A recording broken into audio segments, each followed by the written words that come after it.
នាំឲ្យកម្មខូចនិងកម្មមិនខូចចឹងក្នុងទីនេះគឺតកតងទៅនឹងការអានអក្ខរប្រភេទនៅពេលដែលអានខុសទៅគឺកម្មខូចនិងកម្មមិនខូចខូចនោះគឺសំដៅទៅលើសង្កកម្មដូចជាភិក្ខុធ្វើសង្កកម្មផ្សេង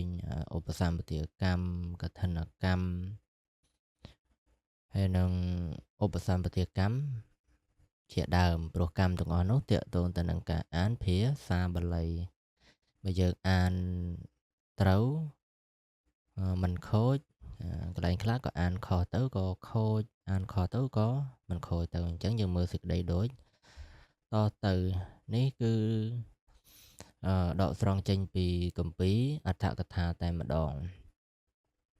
ដែលលោកនិយាយអំពីកម្មវិបត្តិដោយអក្ខរៈអញ្ចឹងនៅក្នុងចំណោមនៃអក្ខរប្រភេទទាំង10យ៉ាងអញ្ចឹងធ្លាប់បានបង្ហាញពីខាងដើមរួចហើយមានទីខរសៈករុលហុនិកហិតវិមុតតសិទ្ធិលធនៈសម្ពន្ធៈនិងវិវត្តតៈទាំងអស់មានចំនួន10យ៉ាងហ្នឹងហើយនៅក្នុងចំណោមអក្ខរប្រភេទទាំង10ហ្នឹងមានអក្ខរប្រភេទទាំង4យ៉ាង4ប្រភេទដែលនាំឲ្យកម្មវិបត្តិហ្នឹងគឺកម្មខូចបើឧបសម្បទាកម្មនឹងកាលណាតខូចហើយគឺបួសមិនឡើងដែរពីព្រោះកម្មទាំងអស់ហ្នឹងត្រូវតកតងទៅនឹងការអានភាសាបាលីអញ្ចឹងយើងមើលសេចក្តីដូចតទៅអញ្ចឹងលោកប្រាប់សិទ្ធិល1ធនិត1និកហិត1និងវិមុតតៈ1ទាំង4ហ្នឹងនៅពេលដែលយើងអានខុសទៅគឺខូចកម្មហើយហើយផ្សេងជាអ្នក4ពួកនេះគឺកាលគួរពោលឲ្យជាសិទ្ធិលពោលជាធនិតកាលពួកគួរពោលឲ្យជាធនិតពោលជាសិទ្ធិល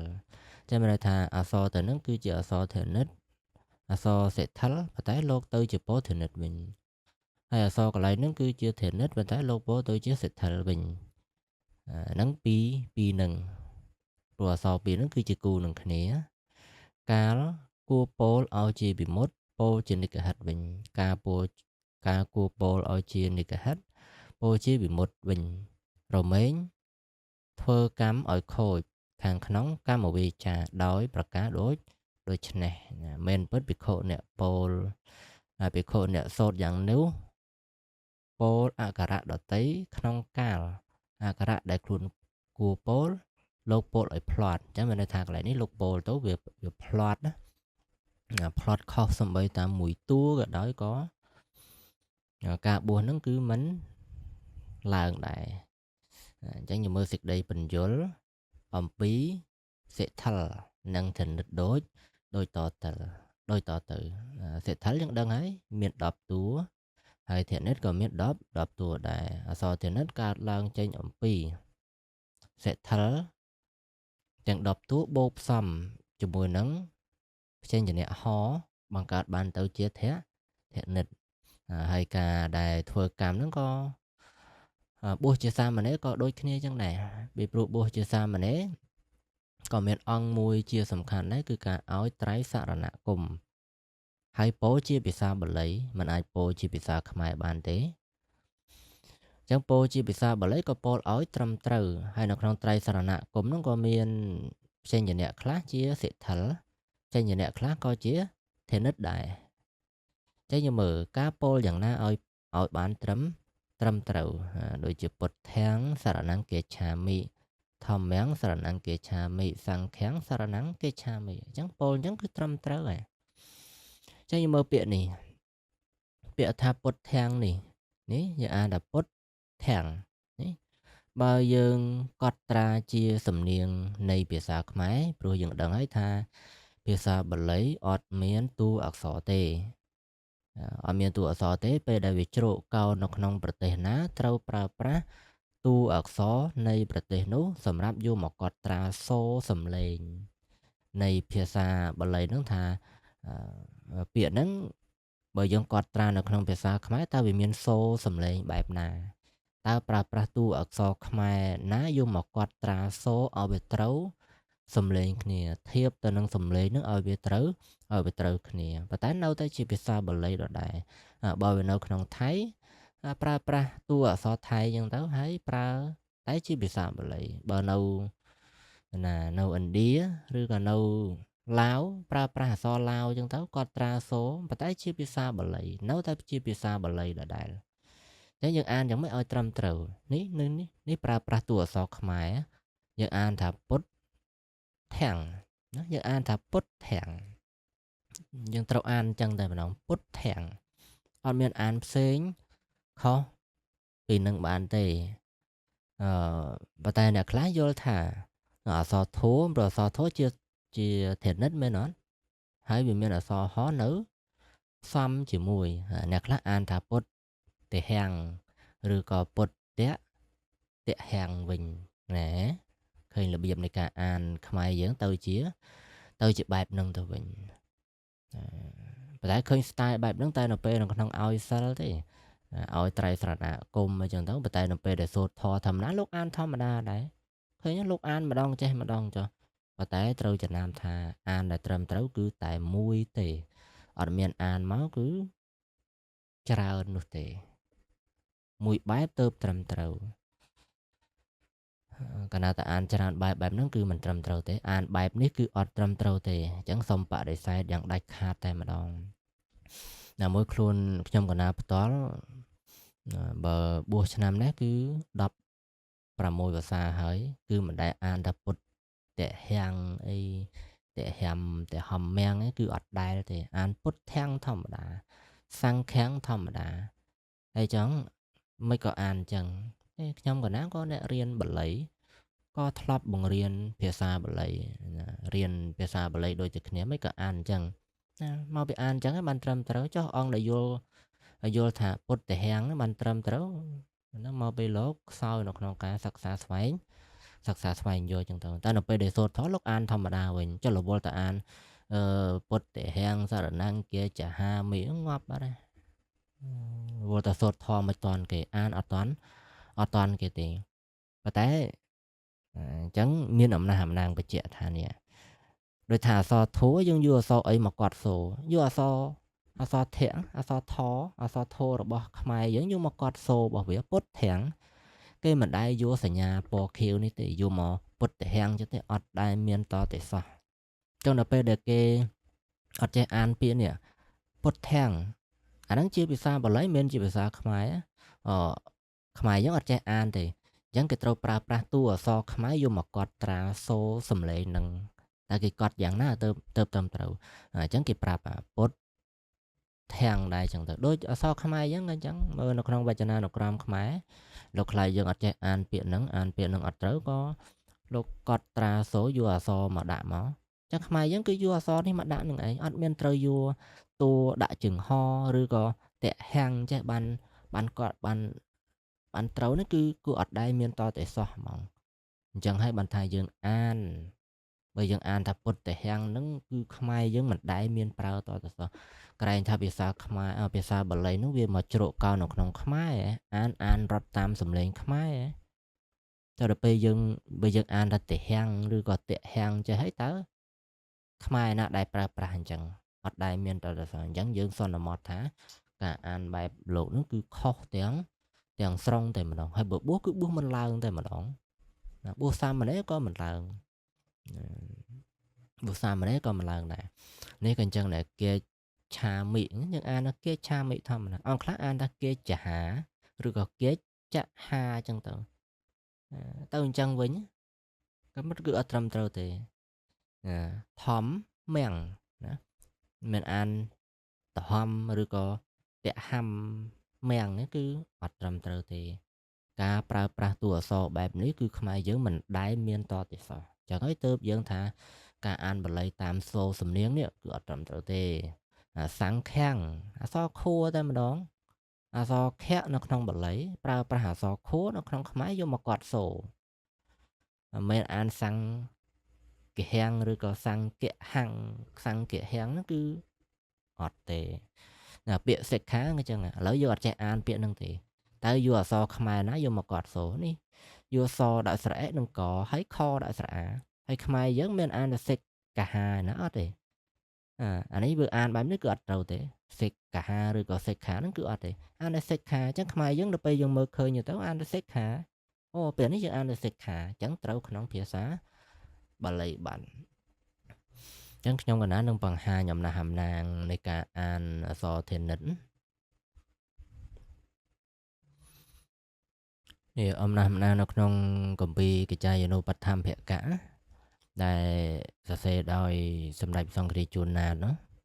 នេះលោកប្រាប់អញ្ចឹងដែរលោកប្រាប់ថាសិទ្ធិផ្សំនឹងហោបង្កើតបានជាសិទ្ធិនេះបង្កើតបានជាធានិតនេះធានិតនេះសំឡេងរបស់វាអញ្ចឹងមែនប៉ុន្តែមើលសេចក្តីពន្យល់របស់លោកសិននេះបើអ្នកសិក្សាចង់សង្កេតសំឡេងអក្សរធានិតឲ្យបានប្រកបនោះត្រូវអានផ្ដួលពីសិទ្ធិផ្សំនឹងហសម្រួលសំឡេងសិនថាកកហកហហើយយើងផ្ដួលតាមគ្រប់ប្រភេទសំឡេងអញ្ចឹងទៅហើយសឹមនេះគេហើយសឹមខ្សោបឆក់ផ្ដាច់សំឡេងទាំងពីរតួនឹងឲ្យទៅជាសំឡេងតែមួយបើយើងអានអានេះនៅតែកហៈអញ្ចឹងវាមានសំឡេងមួយមកពីណានៅតែសំឡេងពីរអញ្ចឹងដល់ពេលយើងយើងអានអញ្ចឹងគឺខុសហើយលោកប្រាប់ឲ្យថាអានសំឡេងតែមួយណាឲ្យអានទៅជាសំឡេងតែមួយគឺខៈនឹងឯងសំឡេងតែមួយគាត់អត់មានកហើយលាហនៅជាមួយនឹងគឺអត់ទេព្រោះកៈផ្សេងហៈផ្សេងបូកសំចូលគ្នាទៅបានទៅជាខៈសំឡេងតែមួយបើយើងអាននៅសល់តែកហៈអញ្ចឹងវាសំឡេងពីរអញ្ចឹងអត់ត្រឹមត្រូវទេបើអញ្ចឹងមែនសម្ដេចព្រះសង្ឃរាជជួនណាតលោកអ្នកចេះភាសាបាលីលោកអាចនិយាយគ្រប់ភាសាបានបើនៅថៃលោកអាននិយាយជាភាសាបាលីទៅតែសំនៀងថៃលោកអាចកាច់សំឡេងអញ្ចឹងបានអញ្ចឹងលោកកំណត់បាត់លោកកំណត់ថាអានចេះទៅត្រឹមត្រូវណាអានចេះទៅត្រឹមត្រូវលោកអត់ដែលកំណត់អញ្ចឹងទេចាយើងមើលនៅសេចក្តីតទៅទៀតឬក៏នៅបញ្យលពីរបៀបអានទេឥឡូវសង្កកម្មខូចនឹងខូចយ៉ាងម៉េចយើងថាអានសិទ្ធិទៅជាធនិតអានធនិតទៅជាសិទ្ធិនាំឲ្យកម្មខូចនេះដូចជានេះពុតធាំងយើងអានធម្មតាទៅតែបើយើងអានថាពុតទាំងតែអានចេញអក្សរតួមកមានន័យថាវាលេងទៅជាអក្សរធัวបាត់ហើយញ៉ាំដូចយើងអានថាពុតហាំងពុតហាំងអញ្ចឹងអក្សរធัวទេជាធនិតប៉ុន្តែយើងទៅពោលទៅជាអានឬសូជាសំឡេងតួទៅវិញអញ្ចឹងគឺខុសនេះណាធនិតទៅជាសិទ្ធិវិញពេលហ្នឹងធំមាំងបើយើងអានថាតែអានឬសូតនៅខាងដើមមកគឺទៅជាសិទ្ធិបាទហំមាំងអញ្ចឹងទៅជាសិទ្ធិគឺខុសបាទសង្ខោយើងមិនអានសង្ខោទៅជាអានសង្កោទៅវិញឬក៏សង្កៈហើយចេញហមកពីណាគឺយើងត្រូវអានសខោទៅជាអានកៈហោទៅវិញអាហ្នឹងគឺខុសហើយពាក្យនេះក៏អញ្ចឹងដែរណាអញ្ចឹងកន្លែងហ្នឹងគឺមានន័យអញ្ចឹងដែលថាអានសិទ្ធិទៅជាធនិតទៅជាសិទ្ធិហើយពីរទៀតដែលជាគូនឹងគ្នាវិមិត្តទៅជានិកហិតទៅជាវិមុតដូចជាសរណੰដូចយើងសូត្រថាពុទ្ធាំងសរណੰកន្លែងហ្នឹងនេះធនិតតាកន្លែងនេះគឺជាធនិតទេប៉ុន្តែយើងទៅពោលទៅជាវិមុតអញ្ចឹងវិមុតយើងដឹងហើយអក្សរដែលអានទៅធ្វើមាត់ហ្នឹងឲ្យហើបលើសជាងប្រកដីទៅជាសរណាឬក៏ទៅជាសរណោណាបើហើបមាត់ឲ្យលើសជាងប្រកដីបែបហ្នឹងគឺវាទៅជាវិមុតវិញប៉ុន្តែតួអក្សរកន្លែងហ្នឹងគឺជានិកហិតយ៉ាងម៉េចអានឲ្យមានសូរសំឡេងតាមច្រមុះឲ្យអានសង្កត់ពុទ្ធាំងសរណੰណាសរណੰប៉ុន្តែនៅពេលដែលយើងអានទៅជាសរណាសរណោយើងច្រឡំមាត់បែបហ្នឹងផ្្លត់បែបហ្នឹងអាហ្នឹងគឺខុសហើយបត្តកាលੰលោកច្រឡំពោទៅជាបត្តកាលាអានេះនិកហិតច្រឡំពោទៅជាវិមុតសុណាតុណាសុណាតុអញ្ចឹងកន្លែងសុណានេះគឺជាវិមុតណាព្រោះយើងអាននឹងត្រូវបង្ហើបមាត់ឲ្យលើសជាងប្រកដីប៉ុន្តែលោកច្រឡំពោទៅជានិកហិតគឺសុណាំងតុនេះសុណាំងអានេះគឺវិមុតទៅជានិកហិតកណាតពលខុសបែបហ្នឹងគឺខុសហើយ thê rau lại ní vì mốt á và tại lúc cho làm tôi cho pol tôi cho thê răng nó cứ khó hỏi vì mốt tôi chết đi cả hết gia xa tôi bằng hợp món và tại lúc cho làm pol tôi cho gia sáng khó bạn chẳng khó nào mày cảm nó khó ô bà xăm tìa cắm có mình là thua bao sao tờ cắm có mình là chầm này pê rọp máu mà té tôi chỉ ở xá băng tờ bình bố con chẳng bố sao mà nè có bố nơi ta mình là chẳng bố trai sẵn nạ cũng ọt trầm trừ phỏng lô bố ọt trừ bố thiền nít tự chia sẽ thơ tôi chưa thiền nít rồi con đi cả hết tôi chưa bị mốt tôi chia đi cả hết tờ bình chẳng buôn nâng cả rạp bập phê từng buôn bập phê nó bà cả nào sốt khó cứ cảm mình là tệ tỏ lời như mưa to tỏ tiết cả rạp bập môi bập hết mình thua ở cắm cầm rào tệ mình tham mình thua ở cắm khôi bà sân gì sốt khó plot chẳng nào cả đó có nấu tờ làng này chắc vì miếng bà mùi cứ tì khẽ ra sạ cả rụ là hú xóm bọn tiết nó bị một thể tại nè bị khổ nè sốt cả một bề chá cả nắng cu sốt ở chia tì khẽ sốt tôi chia ra sạ tờ mình chẳng tì khẽ ra sạ những đằng ấy sạ về sạ khay sạ thôn sạ sra chắc thọ ban bình dồn hơi nãy còn là lơ chia thạ cả thá mò hầm nang thì cầm tháo như vậy chẳng tới với ọt miền ấy chỉ hầm nang phóng chẳng như mới sức đây bình dồn đôi tờ tờ nè an tì khẽ tôi chia ra sạ an ra sạ tôi chia tì khẽ anอย่างmình nè đôi tròn cả lại kia chá mỹ kia chá lại nước tì khẽ sạ vén tao an này vén chẳng kia chá và tới lúc cho làm po tôi cho kia chá mỹ nữa kia chá tôi cho kia chá sạ vén tôi cho sạ clay bờ plot mod poแบบนั้นcó cắm nâu tà làng này búa nâu tà làng chẳng này ọt bánh hà chứ tụi bây giờ khó cả đời còn nâu tà làng này rồi thằng tháng lúc ban bị chịu prap này nè đôi cái này ní sộ na tổ sạ vế nhá và tới lúc cho làm po tôi cho sộ nạ tổ nó tôi cho sạ clay tổ bình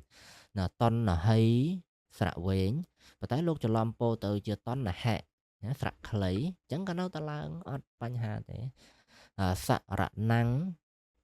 nghĩ cái này sạ rạ ní sạ clay đó sạ clay và tới lúc cho làm po tôi cho sạ rạ năng cho làm po tôi cho quênแบบนี้có ọt khó đây ra hạ tao nếu lúc cho làm po tôi chỉ ra hạ tao nè tôi chỉ sạ quên từng ở bánh có nâu té làng chẳng này kia cha mỹ như cái lại mỹ nhẹ sạ clay lúc cho làm po tôi chỉ kia cha mi có nâu tao ọt khó đây ọt khôi cam này phải cho bạn tại an khó mà tại cam nó nâu tại làng và tại dừng miền an thà ô sốt khó nâu tại làng chẳng nom như sốt bằng khó tại mà đong chứ đó bên ọt thì nó cho là cái nạ bầm mạt này mùi tiết kể rú tới chỉ là hú tới chưa kể rú sò thốn tới chỉ an sra là sò sra tới chỉ an thốn đôi chỉ pick con ta dạ nữa lại này nó phô đã xảy nằng con ấy việc truột chẳng trâu sòng quạt con ấy miên nố trâu sòng quạt này tại dân từ tới dân sột pick con ta dạ pick ní dân ở miên sòng quạt này nè và tại lục sột bài nó còn đâu trâu đai trâu cam đó nè ốp ba chít thoa chắc lại miên chơi như vậy sang dọc tầm ruột nó cái trâu cái hào ta kia rũ trâu an sòng quạt ở riêng du bản tịch ốp ba chít thoa và tại lúc sau tôi chỗ ba chít thoa lại ụ nó lâu ọt squat phóng chẳng án khó và tại đâu tại trâu chẳng được lại ní chẳng dân trâu an thành nệm mẹc cà ra và tại lúc an nệm mẹc cà ra ấy lúc sột thò rọt ngày cười nhé nệm mẹc cà ra nộp theo về nếu an khó ấy và tại đâu tại làng chân và xin là sột bu ở đó còn đâu tại làng này tiệt sapa ra mày giáo lúc an tiệt sapa ra mày giáo khó bạn đấy lệ hút an tao chế kẻ rượu mình rồi lệ hút xa an lươn rồi há và thấy lúc an tao cho sòng quạt mình tiệt sạ chẳng tao sổ rau nước an rồi lươn sổ nước an rồi lươn áo nước an bằng ồ và thấy lúc tôi chỉ an tôi chỉ sổ rau đang về dùng sổ đó dùng cái chọn cái chèn salad đó là biểu tại rồi sổ đó đi salad sổ rau về sổ ray về តែអាននឹងខុសទេខុសតួអក្សរប៉ុន្តែការខុសបែបហ្នឹងបើសិនជាសូត្របុះក៏នៅតែត្រឹមត្រូវដែរក៏នៅតែឡើងដែរណាសម្ព័ន្ធៈទៅជាវិវត្តតៈវិវត្តតៈទៅជាសម្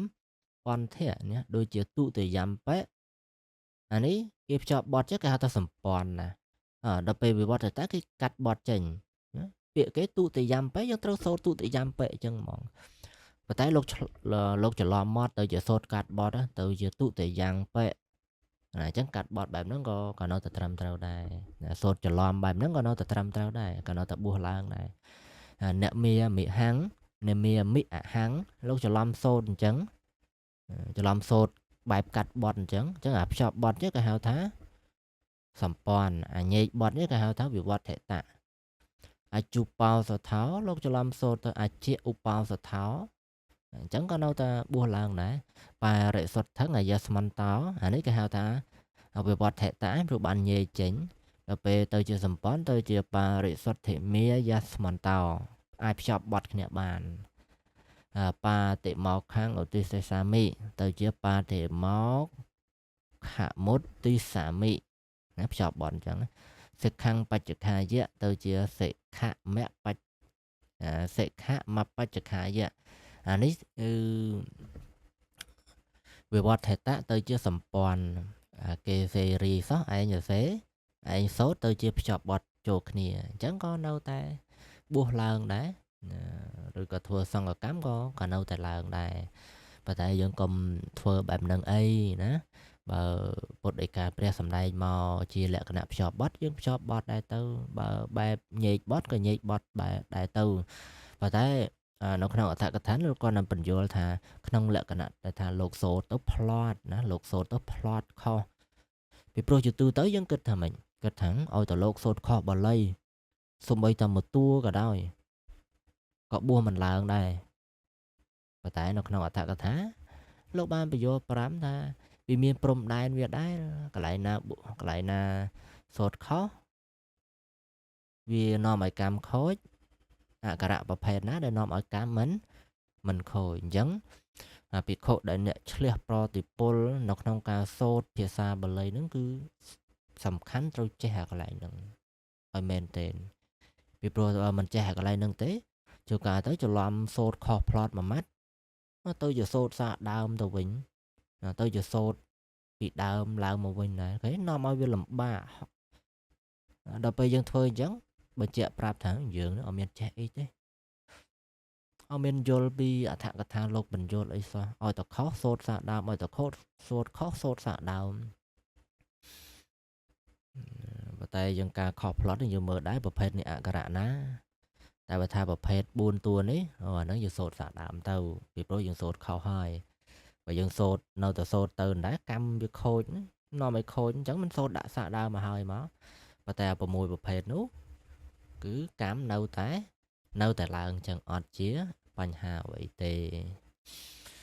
ចឹងហើយឃើញនៅត្រង់ចំណុចនេះមួយគឺជារឿងមួយដែលសំខាន់ទៅចង់លើកឡើងមកបញ្យល់ជួនកាលយើងរៀនបាលីយើងគិតតែទៅលើវេយ្យាករណ៍ជ្រៅដូចជាតថិតសមាសកតកៈនេះណាតែដល់ពេលយើងនិយាយបែបអក្ខរៈយើងអត់ដឹងវិញទៅយសូត្រ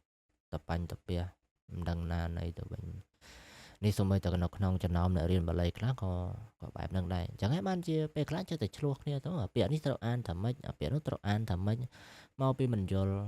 អក្ខរៈប្រភេទហ្នឹងអញ្ចឹងណា